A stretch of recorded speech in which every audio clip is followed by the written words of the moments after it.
interrogate Khan. I think it's fair to point out that the Khan network is still operating. It's not been shut down. The Pakistanis have not been shut down.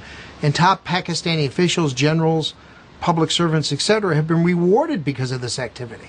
And the United States has done nothing.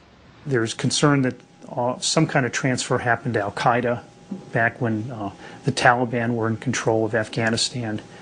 It's more speculation, but there's still worry that some people associated with Khan or the Pakistani nuclear weapons program provided some kind of assistance to al-Qaeda. For over 20 years, another woman had been on the trail of the nuclear black market. Her quest took her from Pakistan to Turkey along the old Silk Road, now a trade route for oil, gas, weapons and heroin.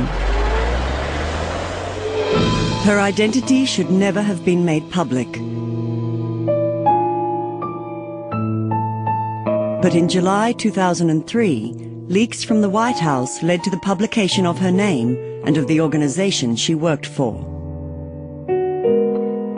Her name is Valerie Plame, and she worked for the CIA's Counter-Proliferation Division.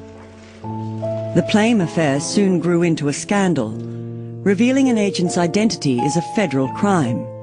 Who would dare to do it? I and my former CIA colleagues trusted our government to protect us as we did our jobs. That a few reckless individuals within the current administration betrayed that trust has been a grave disappointment to every patriotic American. The media interpreted the leak as retaliation against Valerie Plame's husband, Ambassador Joseph Wilson, who had queried George W. Bush's claims about weapons of mass destruction in Iraq. The name of the company Valerie Plame used as a front was also disclosed.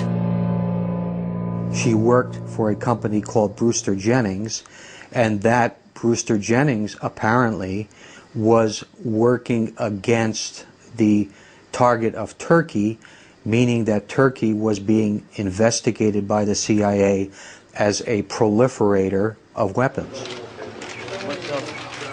The media failed to notice the disturbing similarities between the Plame and Edmonds cases.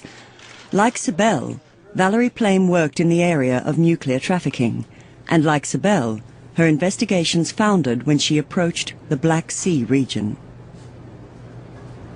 The name Valerie Plame, I was not familiar with that name until it became public.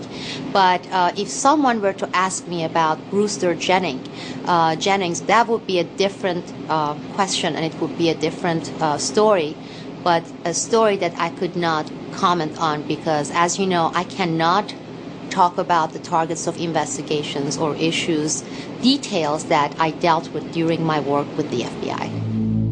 What Sibel could not say was published in the Turkish newspaper Hürriyet in November 2005. One of Valerie Plame's and Brewster Jennings' targets was the American-Turkish Council. The Plame and Edmonds cases are part of the same story.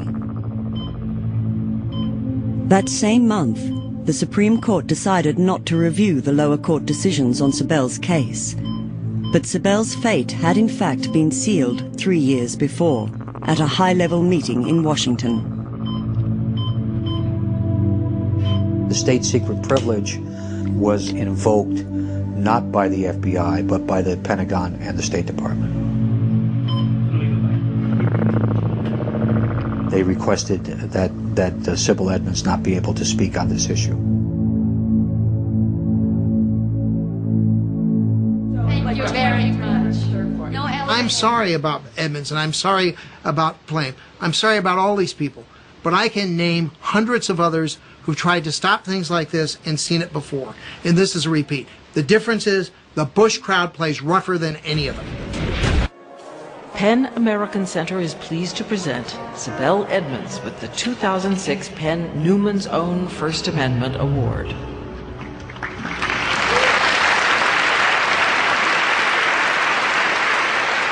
Sibel may have lost her fight against the United States government.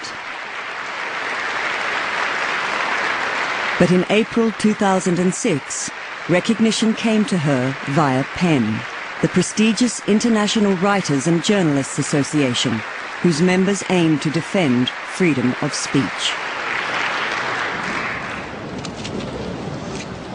Today, we are facing despots who use national security and classification to push everything under a blanket of secrecy, to gag and call it a privilege. Unless we recognize these attacks for what they are and stand up and speak out, no, shout out against those despots in government, then we are doomed to wake up one sad morning and wonder when and where our freedom died. Thank you.